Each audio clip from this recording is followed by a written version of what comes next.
UFC Bantamweight Tony Gravely is back, this time as we kind of trudge our way through this pandemic all across the country and discuss some interesting MMA hypothetical fights here. Before we do dive into all that, Tony, it's been a little while since we've spoken. How are you doing dealing with everything that's going on, and are you getting any training in at all? Yeah, it's been some time since we spoke. I think it was before my last fight. Been good. Obviously, everything slowed down a bit. Probably at first I was like, "Oh, this is pretty good," slowed down because I'm usually like on the go all the time. So now I actually have time to sleep, and then so I've been sleeping a little more, sleeping in more. So I'm not really like a napper, so I can't nap during the day, but at least sleeping in a little more. But now I'm tired of sleeping in, and I actually just want to get back to normal, as just like everybody else, I'm sure. But yeah, everything's been good. I'm still been training, doing whatever I can on my part to, try to stay in shape. It's hard, on everybody to, do your normal routine, sparring, working with your partners, things like that, going to gyms. And it's crazy because you don't realize how important it is to have like the gym location, some partners, like, you don't really realize every now and then you don't realize until now. It's like, man, it sucks, that's some pretty important stuff that I don't have that I can't use. So, but I've been trying to do whatever I can, running, different things, trying to be creative with different workouts at like playgrounds and parks and stuff. But other than that, we're all good. Everybody's healthy. Nobody's sick. So, how have you been? Not bad. I'm trying to stay busy, and obviously I have my full-time job that I'm doing, and I'm going a little stir crazy not seeing MMA or sports in general, watch on the TV, not being able to see fighters like yourself compete inside the octagon. I'm having withdrawals, but hopefully soon we'll get back to normal. It seems like things are starting to move in that direction, hopefully. I do want to ask you too, before we start talking about this hypothetical pound for pound tournament that we're going to discuss here, where you're at right now with not being able to train after losing that debut fight. How are you balancing that? I got to imagine you must be kind of itching to get right back in there and get a win under your belt. Yeah, it's pretty frustrating. I can't stand losing, just like any competitor, especially anybody that's trying to compete or competing at a higher level. I can't stand to lose, and the best thing for me in the past after losing is to just get back up, get back into training and go get another win. And, it kind of helps. Nothing ever takes away from losing. There's no way. I still look back at fights that I've lost, and they still bother me. And, but, and in the past it was, I could get a fight, kind of like help, dig myself out of that mental hole. But now, it's something that obviously I can't do right now, like at least not any time for the next month. Fight. So I think anything, it's more mentally draining. There are times where I'll be, I guess, like when I can't sleep at night, I'll sit there and I'll think about what I did and didn't do right, things like that in the fight. But as far as it goes, there's nothing I can do about it other than prepare. Right. But I can't do anything about it right now other than just try to stay sane, do whatever I can to visualizing is important too. Even though like I can't actually do things, if you think about like you can kind of visualize what you should and shouldn't be doing, and then that way when I go back to the gym, it's like one of those things where I've actually had time to sit down and think about these things rather than be on the go nonstop. Kind of sit down and visualize in my head over and over what I should have done, all these things like that. But I know it's a lot of rambling, but No. I'm glad you elaborated on that too, because the reason I asked that question is just because I know you're a huge competitor, and I got to imagine that you got a bad taste in your mouth about the way that debut fight ended. Is there something that maybe you learned, or I know you're not going to make excuses. Were you going into that fight 100% healthy? What is a takeaway that you're moving forward from that fight? I feel like I went into that fight. I don't think it was 100% me as far as, there's a couple different things that I had going on, like personally. that I, didn't want to. I try not to make excuses. I did the best I could with the me that I had. If that makes sense. There's a couple of different things in that fight. I had a coach that passed away in November, and that kind of it was a lot different. Not having him, preparing leading up to it, and just it was a bunch of little things. I had a couple little annoying, not necessarily injuries, but things that like were irritating me leading up. So it was like I was really tested. My mental, mental side of it was really tested, and not, I did the best I could with what I had, and at the time. But I'm not. Even though we got fight of the night, wasn't what I wanted. I always train to. I don't want fights to be competitive, even though that they're going to be competitive. But I trained to dominate, and I didn't do that. It was competitive, but it wasn't what I wanted. And leading up to it, so no excuses. I learned that, either way, you got to get the job done, no matter what's thrown your way. You got to find a way to get it done. And I didn't get it done, but in the future, I think one thing for me is that I know leading into the fight, like certain situations we got in, I didn't initiate the grappling, but I also didn't disengage the grappling, which I probably should have. There were times we were on the feet, and I was tagging him a lot more than he was tagging me, and I should have disengaged the grappling, even though I didn't initiate it, but I didn't. So, things like that, little things as far as transitions or breaking away from transition, things like that I didn't do that I should have done. Obviously, you made it to the highest of levels and won championships here regionally, most notably for CES. Then you go to Contender Series. You get a big win there, which gives you this contract to fight in the UFC. Were the lights a little bit different? Was the feeling different, or did you feel normal, like you were, fighting regionally, or was it something where it was just a little, you had to take a little bit to get used to? It was. I can't say it wasn't different. It was definitely different. But when you go out into a fight, it's, as far as like mentally preparing, it's the same. It's the only difference is the outside. So it's like perspective. At the end of the day, it's the same when you two are locked in the cage. It's the same mentally looking across. It's just sometimes when you take a glance at the outside is what makes it feel a little different. And it was different, but the atmosphere was really cool on my end. I got it was close to where I live, so had a lot of people come out. They were chanting my name, and the cool thing was we were the second fight, so there wasn't a ton of people in there, so you could really hear my people, and it was really cool to have them chant. Just like it felt like it was, back at fights when I would have in North Carolina on the regional level. It felt the same way. A bunch of people would come and watch, and it felt smaller than what it was, just because we were the first, so it wasn't as crazy, but it was awesome. The walkout, everything was probably better than I expected it to be. It was, like I said, I had dreams about walking out and all these things, and everything was perfect. The only thing that would have made it better, obviously, is that if I would have won. So, but everything other than that, everything was great, and I can't complain about anything.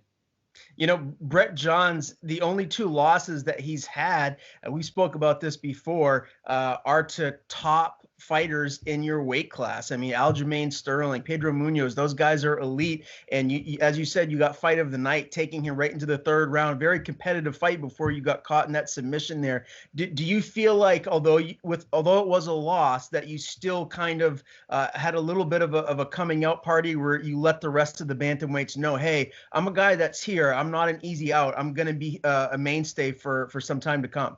Yeah, I think so. I mean, like you said, Brett Johns, I knew going into this fight that he was tough. And one thing about it is certain people, it's harder. I think it's harder to fight just tough people, like not even looking at skill sets. So he's a good grappler. I knew that, but I know he's a tough guy. And preparing for people like that, it's really hard, because I see myself the same way. Like I think my toughness is far exceeds my skill sets of wrestling or striking or things like that. So I knew going into it, it was going to be tough. And, he's one of those guys that I feel like he should be top 15, and I think at one point he was, and then he lost to those two that's currently ranked like 2 and 4. And now somehow he's out of the 15, which I don't understand how that works. I don't know if it was because there was some time that he wasn't competing from an injury, and maybe that knocked him out. But, I still think he should be top 15. And I think that I'm better and I should be top 15. So, I think it kind of does. I think it kind of does show that, I'm no easy fight. I'm a newer guy, but I'm going to go in and scrap. And regardless of who it is, whether I win or lose, it's not going to be easy for him. Now, obviously, everything's on hold right now. No UFC fights, no MMA fights in general, for that matter, for the unseen future, as this pandemic basically closes everything across the country. If things do get back to normal soon, when would you like to step back into the octagon if you had your choice? Is it as soon as possible? And my second question about this is, has there been any rumblings of names, anyone in particular that you've heard who maybe you might get matched up against next? I haven't heard any names or anything as far as people maybe, matched up again yet. I don't know if it's against yet. I don't know if it's because it's, all this going on and, there isn't much activity going on. But to answer the other question, I'd like to fight. Originally I wanted it to be May, but, circumstances got a little worse from the last time I, set that time. So, now it's hard to confidently get in fight, a fight shape for a fight right now. So I'm hoping June or July would be great. That'll give me some time to get rid of my dad bod and get back comfortably training, to where I feel, like I usually am. So, and I don't want to rush into it. I don't want to, for multiple reasons, I don't want to go into a fight not feeling 100%, and I don't want to step into the fight not giving people that want to see me fight my 100%. So, I don't think it's going to be a long time for me to get that way. Still mentally preparing. Physical preparation's a little slow, but everything else is, I'm doing the best I can to make it an easy step back in once everything opens up and we can get back in the gym like we want to. Obviously, your next fight is always your most important fight, whether it's you or any other fighter in the UFC. You guys always want to be on that upward trajectory. So, when you do accept your next fight, are you going to be a little bit more choosy as to making sure that you're at peak condition? Or if, the UFC gets back to business next month and Dana White or whoever it is, Sean Shelby, they call you and they're like, Tony, we have a short notice fight. It's against a high level fighter. Are you game? Are you going to accept that fight, or are you going to be a little bit more choosy and make sure that you're 100% and ready to go to give yourself the best chance to win? I guess it also depends on the opponent, but I think it's best for me to make sure I'm 100% ready. I've had plenty of fights before in the past where nobody knew this but my wife, but I was like, I do not want to fight right now. The last thing I want to do is fight, but I had to go out there and I fought anyway. Nobody knew that I, didn't want to fight or, wasn't feeling good, because I don't ever tell anybody. But her, obviously, she's around me all the time, so I'll tell her after the fact. A lot of times I don't tell her during, like, before, because she'll get worried. But yeah, I think that realistically, it's smarter for me to make sure that I'm 100% prepared. And as of right now, so in the past, when I was in shape all the time and I was in better shape, it's a little different taking short notice fights. But now things are a little different. This whole thing just really kind of screwed everybody over. I didn't think it was going to have this big effect on, coming out. I thought, this is going to be something really, really quick. It was just, a bunch of hoopla, not a lot of stuff going, wasn't really going to affect everybody much. And it's really, kind of solidified a big problem. So, but I'm hoping this, all this stuff clears up. I don't know what the prospective time is, but I don't know. I'm hoping soon because I want to get back in there, and I'm dying to be able to prepare like I want to, be able to mentally, focus on a fight and get in there and fight again, because I feel like that's what I was born to do. And when you can't do that, there's something that you're so passionate about doing and you can't do it. It sucks. Yeah.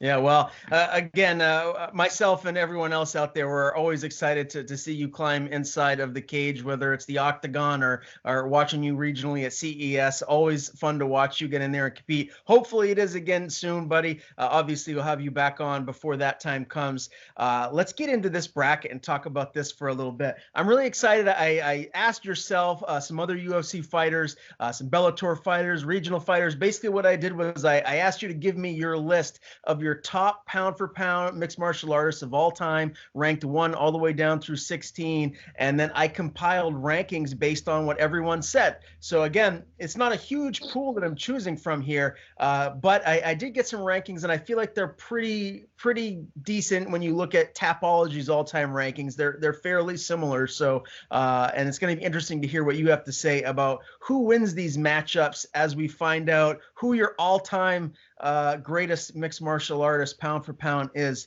Let's start right at the top here. The number 1 seed, George St. Pierre, the double champ, a longtime UFC welterweight champ, and then he won the middleweight belt, beating Michael Bisping, against Randy Couture, another double champ. He's one of those old school legends that helped really bring this sport to the next level. A lot of people feel like he's might not have the greatest skill set compared to fighters nowadays, but he's a legend in this sport, and he's going against the number 1 seed GSP.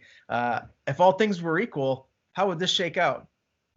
I can't ever bet against GSP. I think he just, when it comes to, not only is he good at everything, he's very smart, and he's not gonna buy into anybody else's game plan. We talked about this earlier. He's got one of the best fight IQs, and on top of everything, if everything's equal, that's gonna trump it all. Like, that's gonna be the biggest the biggest difference. But I think George St. Pierre, he's got a great wrestling. His striking's really good. He doesn't get hit a lot. When he does get hit, it shows pretty well. He doesn't have a good it shows on his face. But I think he's got the best all around game. So when I think of like a complete mixed martial artist, George St. Pierre is who comes to mind. And it's so hard to bet against Randy Couture too, because he's one of my favorite fighters of all time. But I think it's also hard because when you think of the old guys, it hurt the older fighters that I grew up watching. It's hard to bet against those guys, but I think that these days skill sets are a lot higher than like past skill sets. Those guys are probably tougher though. So that's another thing to add in there. Randy Couture is super tough. So, but I'm going to go with GSP. Yeah, no, I'm with you on that, but that's a really good point. You're right. A lot of those fighters back in the day, they didn't have all of the everything at their disposal that these fighters nowadays have. The sport was kind of in the dark ages back then. Nowadays, it's big time. Everyone knows what the UFC is, and it's as good as it gets. So a lot of these fighters, they might not have had it as difficult as the guys back in the day, which is an interesting point. But yeah, I'm with you on that. GSP, he really is a complete mixed martial artist. That's why he's the number 1 seed. But as you know, matchups make fights. So I'm interested to see how your bracket shakes down. We'll move right down to the number 8 versus number 9 seed, Fedor Emelianenko. A lot of people feel like he's the greatest heavyweight of all time, against the Iceman, Chuck Liddell, who is no slouch himself. A couple of power punchers here. Yeah. This one. Man, I'm surprised. Well, I'm not surprised it didn't happen, but that would have been a really, really good one to watch in real life if that was, if Fedor had fought in the UFC. That would have been a good one right there. Well, obviously did Fedor fight at light heavyweight too, or was he only heavyweight? I believe he may have had one fight at light heavyweight, but he's primarily he's a big boy. I think making light heavyweight would be very, very difficult for him. I know he's now fighting for Bellator, as you know, but I think he was primarily a big heavyweight. Yeah, that would have been a really good one. Man, I would go with Fedor. Fedor, man, it's crazy. Like I still like I've watched fights of his back in the day, obviously, but still now, like I don't understand. It's like he just touches people and they just collapse. It looks like he's not even really, he's not moving fast, but he's fast, but he's not moving fast, and then he's super fast, and then the guy's on the ground, and it's crazy. And Chuck Liddell. I was never really a big fan of Chuck Liddell because I was a big Tito fan, and he always beat Tito, and it would make me so mad. But obviously Liddell's got some hands too. That's why he's Iceman. That's right. Man, I think Fedor. I think Fedor's got obviously strong punches. He hits hard. He's fast. He doesn't look fast, but he's fast, and he can also wrestle if he needs to. Liddell, I don't know what his wrestling defense is good. Right. But I think Fedor would win this one. What do you think about this one? I got Fedor as well. I feel like he's just a little bit more well-rounded than Chuck. Chuck's striking in his heyday was elite. I mean, both of these guys were very precise. They timing and they would land right in the perfect spot. But I would give the edge to Fedor there as well. Now, this is where things get really interesting because, again, you have to think outside of the box because you're never going to see a sanctioned fight of a man versus a woman in the UFC, or at least I don't think we're ever going to get to that day. We'll see what happens, but I can't imagine we will. But you got Amanda Nunes.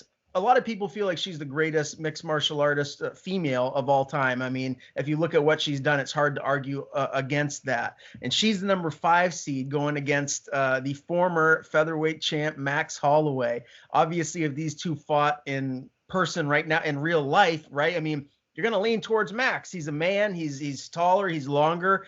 You're going to feel like he's just going to be able to, get the better of her, right? But we're looking at this in a dream world here. If all things are equal, if there's no genders, do you feel like Amanda Nunes has more tools in her toolbox as far as a female goes versus Max as a male? I'm not sure, man. This one is a tough one. Amanda Nunes is definitely, obviously she's really good. After that, I wondered about the Cyborg fight. After what she did at Cyborg, I was fully convinced she is the best female fighter. I don't know, and I wondered, and I was thinking about, I was like, well, what about I was thinking like, oh, well, what does cardio play in this? But Nunes also, trying to think of when the last time that she went. I guess past 3 rounds. When she fought Shevchenko. Okay. Did she lose that one? Or is that the one that she lost a long time ago? I think no. Amanda beat Valentina both times they fought, but they were decisions. Okay. I don't know, man. That's a tough one. Holloway, gosh. Man. It is tough. That's why I'm doing this. It's interesting to hear what high-level fighters like yourself have to say, and just your analysis of the best here. This is tough. I do think that, like I said, if they were both had the same, if they were both male or they were both female, I think that Nunes has the most power. If you make it where it's, I don't know, man. I would go. I think I'd go Nunes. I think she's got the better jiu-jitsu, and I think she's more dangerous on the feet. I think Holloway's more versatile when it comes to his strikes and also just the volume of strikes. Right. But I think Nunes will win that one. Yeah, I'm with you. I do feel like you need to give the nod to the greatest female mixed martial artist we've ever seen here, although it is close. Max, hopefully his best days aren't behind him, although he's lost a couple recently. Hopefully he'll make a little comeback here towards another title shot. Who knows what will happen, but I'm with you. I feel like Nunes would move on here. Now, when I interviewed Rocco Martin, UFC welterweight, one of his big criterias were if you ever tested positive for steroids, you're out. He didn't even put fighters like John Jones or Anderson Silva in his top 16 because they popped. So now we got number 4, Anderson Silva, who a lot of people feel like, in his prime was as good as it gets as far as a striker goes, against the king of cringe, Henry Cejudo, the guy who's at the top of your weight class right now. I'm wondering who you got here moving on. Man, man, that's a good question about getting popped for steroids, because you don't know, I guess. Well, you don't know how many times they slipped past and did really well, So, and it's hard to, it sucks to have to be like, oh, well, they did it once, so they probably did it again and did it again. But it's hard not to think that when you've done it once, type thing. But I don't know. I think Cejudo. I really like Cejudo. I've always been a Cejudo fan before when he won the Olympics. He's actually my weight class then, and I always really liked him. And then when he got in a fight, and I obviously really liked him, even though he's at the top of my weight class right now. I think Cejudo has the ability to be one of the greats. If you look at what he's done, not just like the amount of not necessarily athleticism, but like toughness and drive it takes to win the Olympics and to win two UFC titles, Demetrius Johnson, and then he beat TJ Dillashaw. But then you go back, and Silva's also, man, he's put away a lot of good people, and he's made a lot of people made it look really easy a lot of times. But then again, you don't know if that's with steroids, So I don't know. I'm trying to picture the two, the same size, and I'm trying to picture the fights where somebody similar is in that weight class, and I'm trying to picture who that person would be like, and someone that they fought in the past. Right. That's a good way to do it. But it's kind of hard because I don't think there's any bantamweights like Anderson Silva, and I don't think there are many. Let's see. I think I would go with.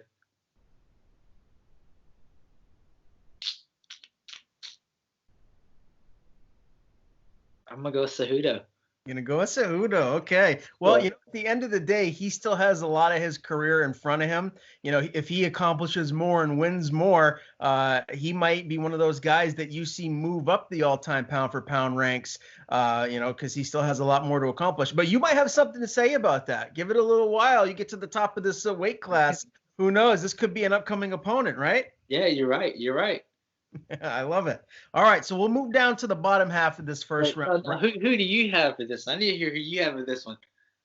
Well, it's really tough to and you talk about steroids and feeling like, someone could have been taking it the whole time. It's tough. And again, I keep coming back to the word subjective, because it really is. It's someone's personal opinion as to how good they think that someone is. For me, Anderson Silva, when he was in his prime, the killers that were in the middleweight division, he dispatched of a lot of them and made them look silly.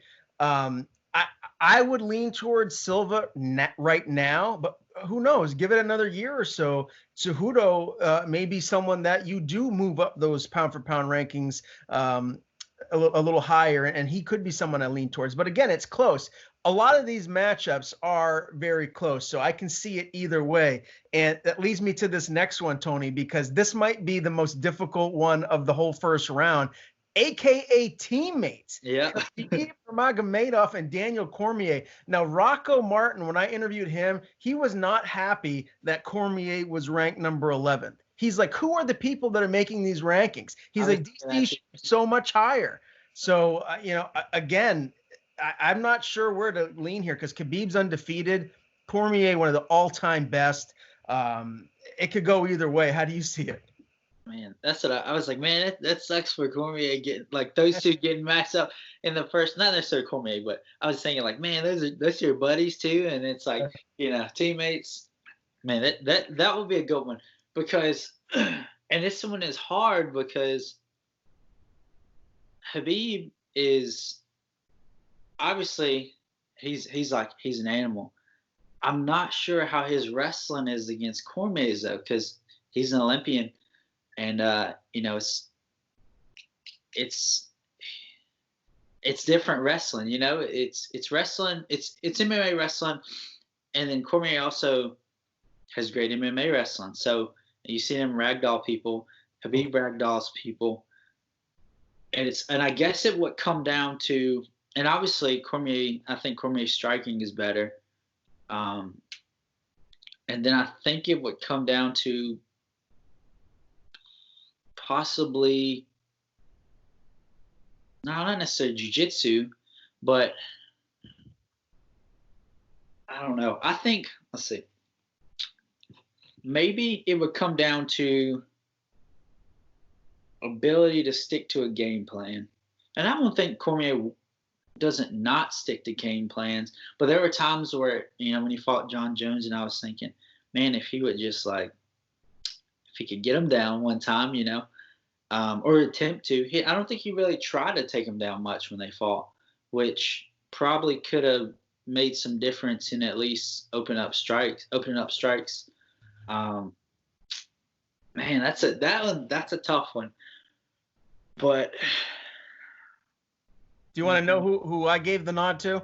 Yeah, I gave it to DC. I think I was leaning that way. Yeah, I just feel like although Khabib landed that big shot against Conor, I just feel like DC's striking is better than Khabib. So, either way, it's going to be close. But as you alluded to earlier, Tony, DC's Olympic level wrestling, I mean, Khabib, he's not going to be able to do to DC what he does to a lot of his other opponents if all things were equal here. So I give the nod to DC. Yeah, I think that's pretty much what I was thinking too. The wrestling's different. Obviously, the striking, I think the striking is obviously in Cormier's advantage, but I can't see, like I said, I can't see Khabib doing what he does to everybody else to Cormier, Yeah. And I like Khabib. I don't want to, go against him. I really like him. He's one of my favorite fighters too.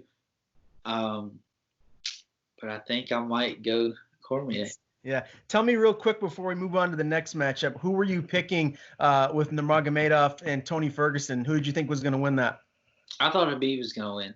You did? I thought he was going to do the same that he usually does, and I didn't think Tony could really I don't think that's really something that I don't think he could stop it from happening, It's hard to say that. Like, it's hard to say that you can't see somebody doing that when you've never seen somebody, like you're always like, oh, I can't see somebody, stopping this, because you ever see people stop this. So I was going to go with Khabib though. What about Ferguson and Gaethje? I think Gaethje, those styles, they don't match. I don't think that was a good matchup for Ferguson. Gaethje he's gonna put pressure on him, and I think Ferguson would pressure back, but that's not a fight he wants to be in the pocket like that with Gaethje, because he'll slug, and I think the power difference between the two, if they get in a slugfest or they get in a good scrap, I think Gaethje's got the power to put him out, and I don't really think Ferguson's got that, So I would go Gaethje. I actually agree, and I go back to the fight against what is his name? He trains down there at Jackson Winklejohn. He fought. I could see his face right now. He fought Ferguson back in the day. Lando Venata, you remember that fight? I think so. Yeah, Venata had Ferguson on the ropes, and he was very fortunate to win that fight. He could have been knocked out very, very easily. Go back and watch that, and that'll tell you a lot. Because if Gaethje had Ferguson in the same position that Venata had Ferguson, he would have been in massive, massive trouble. So we'll see what happens. I hope just fights get back to normal so we can see these fights. As a fan myself. Okay, so now we're down to the most popular fighter in the world, regardless of whether it's mixed martial arts, boxing. You know who it is. It's Conor McGregor. He's the number 14 seed, and he's taking on what a lot of people feel like maybe the best pound-for-pound fighter that we've ever seen, Demetrius Mighty Mouse Johnson, who is slotted at the number 3 seed in this bracket. Very interesting fight. Obviously, Mighty Mouse is like a little dynamo, a little lightning rod. He moves around. He's very well-rounded. And Conor has that big left hand, very precise, but, his ground game is not on the level of a lot of these other fighters. So everyone I've interviewed so far loves Conor's big left hand, but they've given the nod towards Mighty Mouse. Do you feel the same way? Yeah, I think the same thing. I think Mighty Mouse is just as far as I would put him, not necessarily on the same level, but some of the things I'm going to say are going to put him almost where GSP is as far as his IQ, his willingness to stick to game plans, his creativeness in the moment. Everything's clean. There's no weaknesses. There's no holes. And I think Conor has – it's hard to say because you don't see everybody's – it's hard to say somebody's not good here just because you haven't seen it. But I don't think that, if it went down to it, I think Demetrius Johnson would grapple with him. And I think he would get him on the ground. And when he got him on the ground, I don't see Conor submitting him from the ground or getting back up. Or if he does get back up, I think Demetrius Johnson would take him back down. Obviously, striking, Conor could possibly land that left hand. And it's hard to see, like I said, it's hard to visualize somebody get knocked out that hasn't been knocked out. It's hard to say, if that punch would, because I think some people have tougher chins than others. Some people are just hard to knock out. Maybe some people, not that they can't be knocked out, but it takes a lot of those really special shots to hit, and you don't always get those opportunities to land those special shots over and over and over. I think if Conor hit him, I don't know if it would put him out if they were same size again, size. So obviously the size they are now, yeah, it'd probably put him out. But at the same size, I'd have to go with Demetrius Johnson. I think he's smarter. I think he's more well-rounded, and I think he's more of a competitor. And he's going to do whatever he needs to do to get it done, no matter the circumstances. Yeah, I love me some Conor McGregor, but I agree with you here. I have Mighty Mouse moving on. Who is that submission that he got against where it was like a flying armbar? Do you remember that? It was Ray Borg. He back returned him, and he kept the arm, and as he fell down, I remember watching it the first time it happened. I probably replayed it about 10 times. It was crazy. He mat returned him. And as you know, when you mat return, you kick the leg front and you drop their hips so they land like this, going towards the mat. And he slid up to the arm and stepped over the head as soon as he hit the mat. And it was crazy because Demetrius Johnson's back was actually against the cage, and he kind of, I don't know if this was like cage awareness or he just got lucky, but it looked like he even moved him forward when he returned him to have some backspace to land. So that was crazy. That's one of the craziest. That's got to be the craziest submission of all time, I would say, other than like something crazy like a go-go plot or something like that. As far as like a setup to a submission. Yeah. That's got to be one of the highlights. That's up there with like Anthony Pettis' run off the wall kick, something like that. I think that's up there. I completely agree. And it's funny you mentioned the Pettis running off the cage kick, because that's immediately what I was thinking of as far as like all-time MMA moments? Like, what comes to mind? Those two in particular really do stand out. I like where your head's at. We'll move now to the number 7 versus number 10 matchup. Jose Aldo versus Matt Hughes, a couple of former champions, longtime champions for that matter, in their respective weight classes. If all things are equal, does Matt Hughes' wrestling get the better of Jose Aldo, or does Jose Aldo's stand-up and his kickboxing game get the win? Man, I think, like I said, it's hard. It hurts me to have to like go against somebody that I grew up watching, that I thought was a great, like, at one time just absolutely loved. And Matt Hughes is one of those guys. But I do feel like Matt Hughes, his fight style wouldn't be necessarily the best against Aldo. Mm-hmm. I think Aldo's hard to take down. Aldo's athletic. He's hard to take down, and he's one of those people that as soon as he hits the mat, he's gonna keep moving. He's not gonna hit the mat and stay on the mat. And against Hughes, that's something that you hit the mat, you stay on the mat, you'll never get off the mat. So I think Aldo, I think he'd be hard to take down, and also while he's hard to take down, he's gonna be throwing some pretty mean strikes at Matt Hughes. So I don't. And even if Hughes got him on the ground, Aldo's also he's got good jiu-jitsu. We may not see a ton of jiu-jitsu. And that's the thing with a lot of these guys, like, they're so good at stuff and you don't see the other things, or you forget about the other things because they're so good at something else now. Maybe they like striking more. So, it's people forget about Aldo being good on the ground too. So I'd go with Aldo.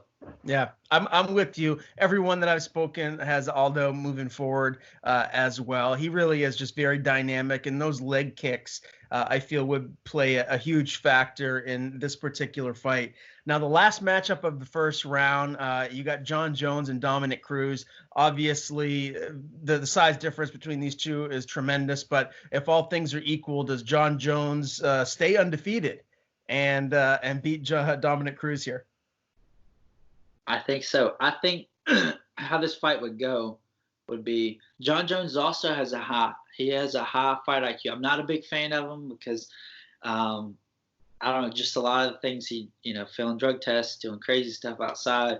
I'm not a big fan of that. So I've never really been a Jon Jones fan, and I love Cormier, and I can't stand. It's like one of those. It was almost like Tito and Liddell. Like, I couldn't stand to, I can't stand to see it, see it happen. But I think that this is how I visualize fight going. This is kind of how I would fight. Well, if I was, if I had the tools to do it, and also if I was in the situation. So Dominick Cruz moves a lot. I think I could see Jon Jones, doing his knee stomps, his foot stomps, all that stuff, and chipping away at his legs and limiting the mobility of Dominick Cruz being able to dance in and out.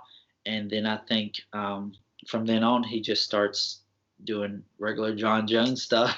Yeah. And finishes him. I think that and Jon Jones, he's also most people, he's super well-rounded.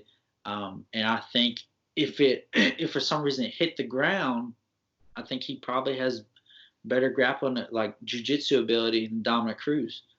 So as much as I don't want Jon Jones to move on, I think that he would win. Yeah, I'm with you. And at the end of the day, take away all of the outside of the cage, the extracurricular stuff that Jon Jones has done. He's one of the best inside the cage that we've ever seen. Very dynamic, extremely well-rounded, as you said. Clearly, a dominant fighter. And I'd be hard-pressed to pick against him. As great as Dominick Cruz is, I got Jon Jones moving on as well. Let's stay right down at the bottom half of this bracket. We're in the second round now. You got Jon Jones against number 7, Jose Aldo here. First matchup of this second round. Interesting fight. Both guys, electric on the feet. I got to imagine this would probably play out as a kickboxing match. Who would win this one? I think mostly, like you said, I think it would be a kickboxing match. And even though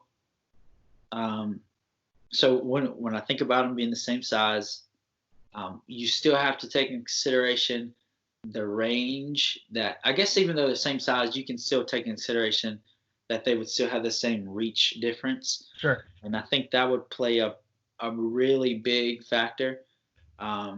It's crazy. He's got like, I don't know, like almost a foot difference on a lot of people. Like it's ridiculous. Like some of the it's like 8 inches or something, 6 to 8 inches, which is that's like a whole.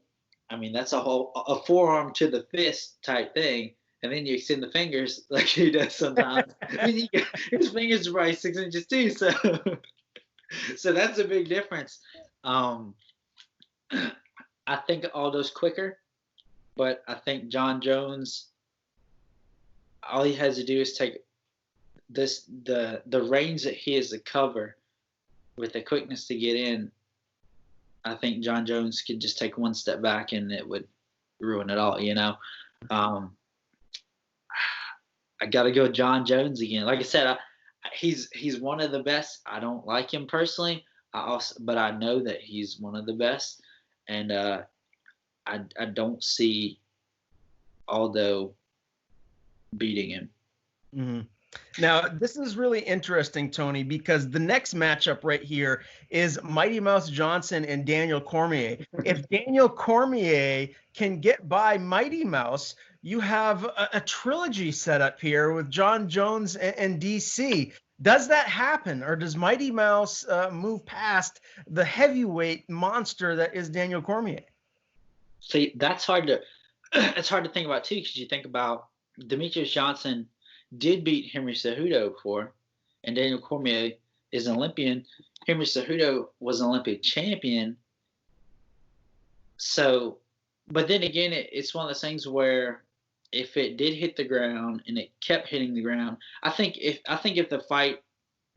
it kept hitting the ground with Cejudo, they fought again. Yeah, it did keep hitting the ground. Yeah. So, close fight. That was a very close fight. That was a close fight. That was really close. That could have went either. Obviously, the split decision could have went either way. I was thinking about the first fight, and I forgot they fought again. Yeah, I was like, oh well, if it would have, and it did in the second one. So, man, I could see that fight being like similar to this, but man, I think I would go with Demetrius Johnson.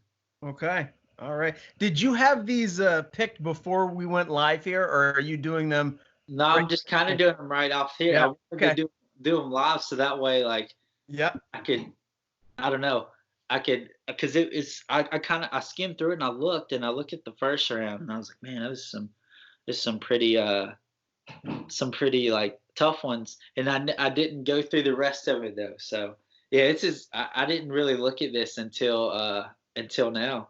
Perfect. That makes it authentic, and that's why I love the pausing, trying to figure out what would actually happen, because they're tough. This is very difficult when you get to the greatest fighters of all time, pound for pound. It's a tall task to try and decipher who's going to move on when you have these elite fighters matching up against one another. All right, so the top half of this bracket, you got two matchups here. The first one, Amanda Nunes and Henry Cejudo. If I recall, didn't Henry Cejudo call out Amanda Nunes? I think he actually wants that fight in real life, doesn't he? I wouldn't be surprised. I wouldn't be surprised. He'd be what did he say? The intergender UFC champion? Is that what it was? I think that's right. Oh man. But so, yeah, let's see this fight. And I still think it would be Cejudo. I'm trying to think of like what guy I can compare Nunes to make it similar. Mm-hmm. I think I would compare it to Marlon Moraes. Oh, okay. Get almost like Cejudo in a way. I mean, almost, somebody he's competed against. And now I'm trying to think of somebody that is similar to Amanda Nunes had fought. That's like Henry Cejudo. So that's hard to do, you know. Call me crazy, but when I see Amanda Nunes coming forward, throwing strikes right down the pipe, it almost reminds me a little bit like a smaller female version of Chuck Liddell in his prime, you know, coming forward, you know, similar in some regards. Yeah, that does make a lot of sense. Yeah, I can see that. You still got Cejudo moving on. You got him beating Nunes. I think so, yeah. Okay. And if they fought in real life, if Cejudo gets his wish and they do fight, you're still picking Cejudo. I don't know. Nunes might take him. All right, we'll move up to the top of this bracket. You got the number one fighter of the bracket, George St. Pierre, against Fedor Emelianenko. I got to imagine, based on what you said previously, you have George getting the nod here. Yep, I think, yeah, I obviously think GSP would win. I think he wouldn't. Well, like I said, I can't say like wouldn't let himself get lulled in, but a lot of people think they wouldn't get themselves lulled in with Fedor and get hit. I think it would be. I'm trying to picture it in my head, like what this fight would look like. I could picture, George St. Pierre. I'm trying to think of who it would be that he fought, but I can picture, for some reason, like GSP getting hit and rocked, but then coming back. Like if I can like picture it realistically, I can. But then again, some people get hit and rocked by, like they get hit by Fedor. There's no rock. You're just out. Yeah. So, I don't know, but then again, like I said, I've never seen GSP get knocked out cold, so it's hard to picture somebody get knocked out cold when they haven't been knocked out cold. So, but I think, like I said earlier, all the skill sets, the mobility, the agility, the smarts, the grappling, the wrestling, the smart striking, the jabs, I think GSP would beat Fedor. Yeah, I'm with you there. The closest I've seen George to being knocked out was when Matt Serra had him on roller skates, you know, and he was able to finish him. But even George said he's not one to make excuses. He did have some mental stuff going into that fight, some personal things going on. And I feel like maybe he took Serra a little bit for granted. You could see in the second fight, he just steamrolled him, and he was very motivated. So again, as you know, Tony, fighting is the mental side of it is enormous.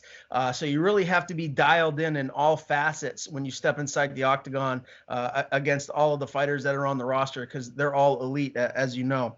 All right, so now GSP has moved on, and we're in our final four. The first matchup is GSP and Henry Cejudo. Second is Mighty Mouse and John Bones Jones.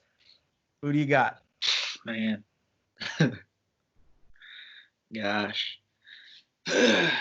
All right, which one are we going first? Let's do the bottom one first. You want to do the bottom one? Okay. Man.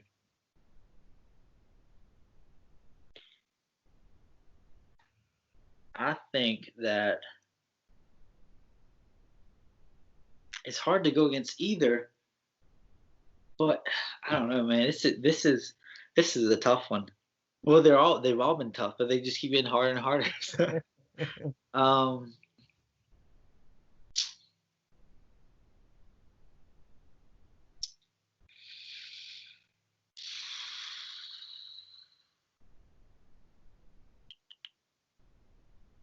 I don't know, let's go to the first one. Let's go back to the top.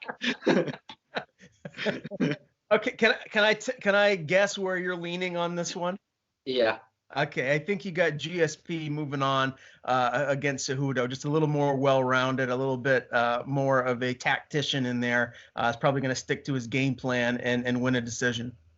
Yeah, but that's also hard too. But yeah, I mean, yeah, that's it's hard to not not be the factor of every fight for George St. Pierre, because that's how he is. Everything's like pretty meticulous as far as like the game plan.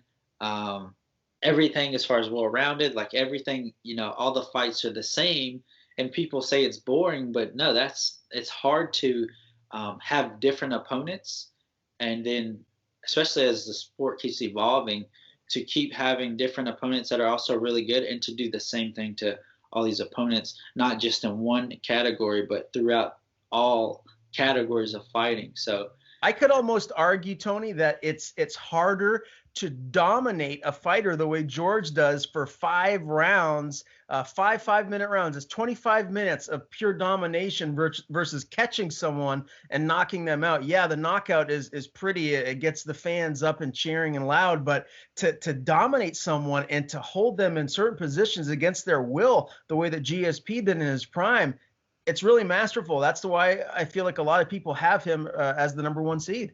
Absolutely. I agree, because it's, everybody likes the knockouts, and if that can happen, that's great. But that doesn't happen if you can control somebody, another person that doesn't want to be controlled, another trained person that's high level, and you can control them and dominate them in all these different categories for 25 minutes. That's hard to do.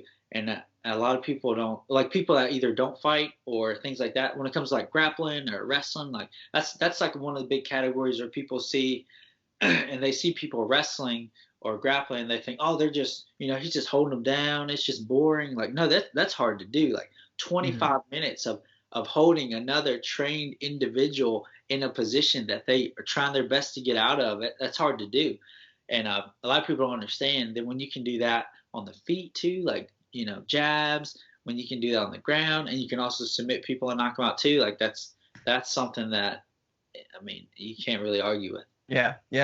George has always been my favorite fighter of all time. You can see in the background here plenty of GSP posters and whatnot. You know what I do need to get, Tony, at some point here soon, is I need to get one of these UFC posters with you behind here. We need to get that. I need to get you one. That would be cool. I'd love to have that up there. I'll send you one. I've got like these autograph cards, but I need to get like, well, I've only had one UFC fight, so I only have like, as far as posters, but I'll have more. So I'll make sure I get you one. Very, very cool. I'll hold you to it. Well, I'll save a spot. We'll get you right up in there. To be beside GSP. You got it. I'll find the perfect spot. You send it, it'll be up there. All right, so we got GSP moving on to face either John Jones or Mighty Mouse in the championship. Who will George be facing? Well, let me say one more thing about the last one. I do think that Cejudo, given a couple years, can get towards, not necessarily that. It's a little different, but it's not going to be. It wouldn't be completely a one-sided fight. Okay. Say that. Okay. All right. A lot of respect. For I just didn't want to be like, oh yeah, he's going to kill him, like type thing. Gotcha. All right. So Demetrius Johnson and John Jones. Man. Talk about hard. I know, and it's so crazy. Like, if you can it's funny to picture the two. Like, if I could see them standing in front of each other, the two, like, what the heights would be like, what the reaches would be like. You really have to think outside of the box with this little exercise that we're doing here. But again, it comes down to, you're looking at the skill sets of the greatest mixed martial artists that we've ever seen. And Mighty Mouse has cleared out his division. He has lost recently. Again, a very close fight. And he did lose over there in Japan too, right? Like, I believe he lost his first fight for the new promotion over there as well. I think he won that one. Did he? For one championship? Yeah. Because I think he's about to fight for the title. I don't know. I'm gonna look up right quick. I can't remember. I'm looking that up right now. Right. So his record overall is 33-1. So he's lost 3 times. No, you are right. He's 3-0 now for one championship. He won via guillotine choke his first fight, and his last two have been unanimous decision victories. So the lone loss that he's had recently was that split decision to Henry Cejudo. You were right. Okay. I thought I had seen watched, well, at least watched one or two of those fights, but I wasn't sure he could have lost, and that was that was a fight that I didn't see. But yeah, I don't know, man.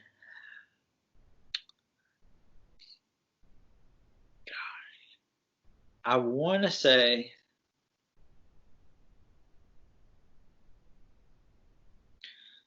trying to think of what the striking would be like. I'm trying to visualize the striking between the two. Still, it's so weird to think about I guess like a flyweight John Jones, Right. and also a light heavyweight Mighty Mouse. Yeah.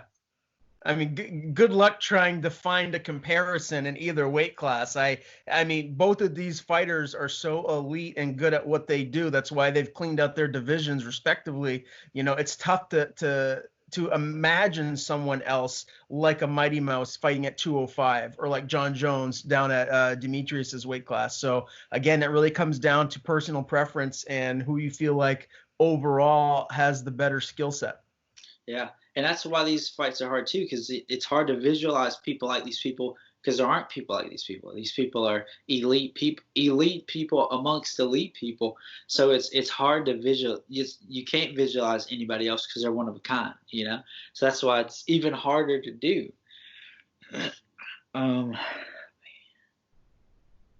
I think that if they were the same size,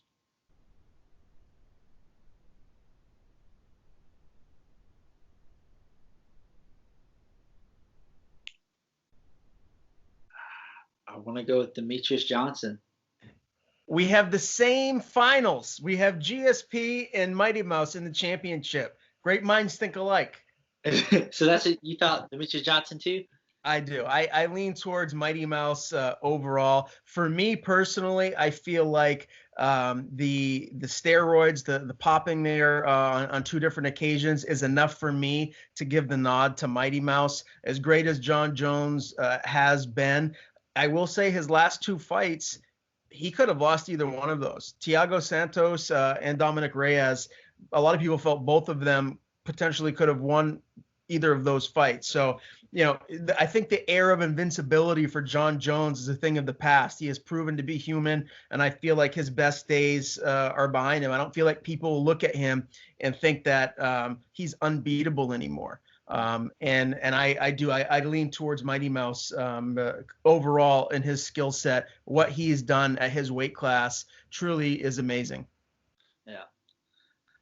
Yeah, and it's weird. These not weird, but you look at the two. Like I'm looking at the bracket because I've been writing them down as I went. I look at the two, and these two people that are like that we have in the finals of like the best of the best are like two people that not only are like good fighters, but they have good personalities. Like these people, they are like good like they're good guys. They're good guys, and they're like what you visualize like a champion should be. Like these two are like what you see, people like that, people that they don't talk trash, they just fight.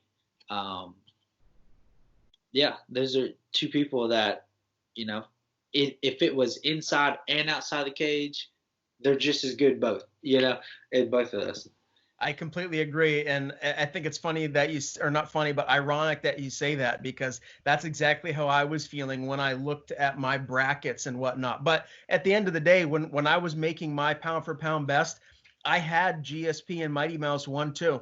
And now here we are, the finals, GSP versus Mighty Mouse. Try to imagine what this would be like if all things were equal and they were in the cage with one another. I mean, talk about an interesting matchup and a stylistic fight, how this would be. I can't even fathom it.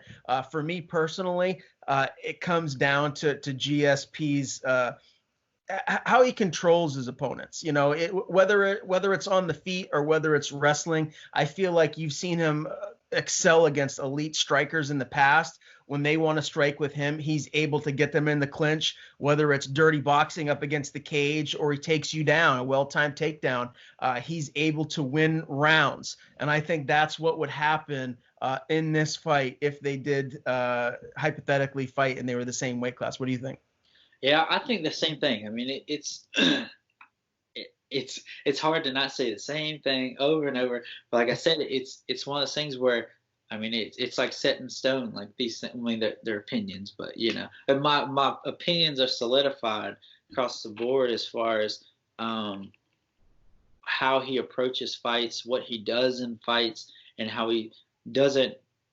He goes back to what's working, and if it doesn't work, he switches up to something else that works and keeps going. And that's something that's hard to do.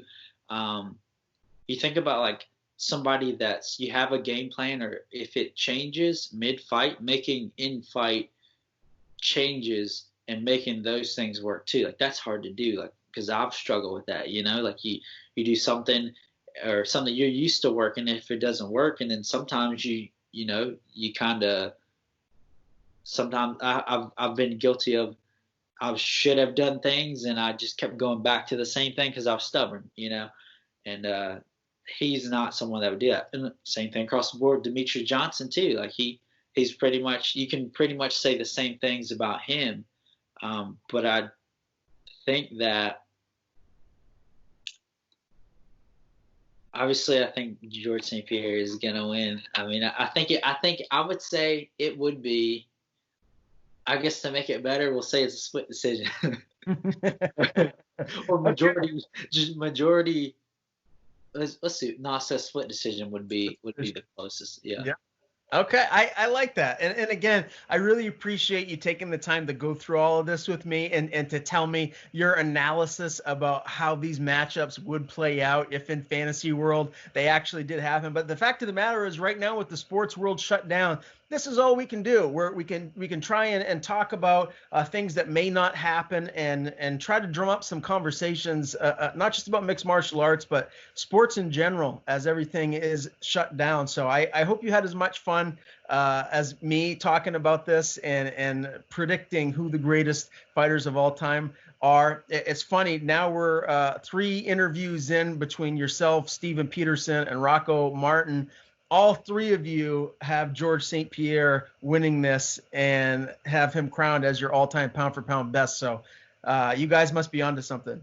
I guess so. I mean, it's one of those things. It's hard to argue with everything that he's done is stuff that's, I mean, it speaks for itself. Like I think it's facts more than opinion, but it's hard to. I've always been a GSP fan, even like before. I remember like before he, I guess his UFC debut was like Carl Parisian or something. I remember like back then. I think I was in middle school. I remember like all those fights. I remember when he lost to Matt Hughes the first time, and then he beat Matt Hughes, and on and on. And I've always thought he was a great dude, like a cool fighter, and like somebody that I enjoyed. And then it was like cool to see him like get big, and now he's like, big, like now he's like everybody's GOAT. So that's super cool. Have you ever thought about contacting Faraz Zahabi and going up and getting some work in at TriStar? I haven't, not actually have. That would be cool though. One cool thing, I saw him in my debut. He was there, and he was actually in the back, and he was like, "Oh, that was a good fight." And I was like, "Oh man, like to hear that from him was like super cool." But not that actually would be really cool. I hadn't thought of that, but that would be cool. I was actually we went to Montreal at one point, and I was thinking about going by TriStar, but I didn't. And I'm not sure if their main one, if it's in Montreal or if it's somewhere else. But I don't know. For some reason, I didn't, but I was going to. This was like 2 years ago. Probably should have just went by and just to see if he was there, Yeah. Well, you clearly have your whole career still in front of you, a lot left to accomplish inside of the octagon. So might not be the worst idea in the world to stop in there and reach out. Who knows? All that could happen is, you make more friends and learn from all the great coaches and fighters that are up there. Yeah, you're right. That's the name of the game. Just constantly learning, no matter whether it's physically, mentally, just getting better every little bit. 1%'s better than -1% or 0%. So That is very true.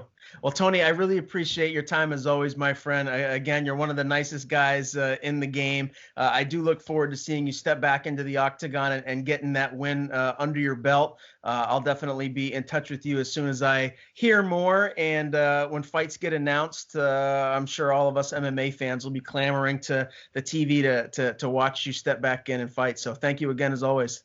no problem. Thank you. I had fun, and like I said, this is one of the hardest. Just like coming up with my top 16 was hard, but it makes me feel good that a lot of the top 16 I had were a lot of these guys too. So at least I feel somewhat smart, like oh okay, well it's like reassurance uh, that I know something about fighting, So Of course you do. You know your stuff, and you and me are right on the same train of thought with this whole bracket. So I'm glad to see that I know a little bit as well. But as always, I really appreciate it. Stay safe out there. Your whole family. Stay away from any of that nastiness and that COVID out there. And we'll be talking again soon. yes, sir. I'll do my best. You guys stay safe too.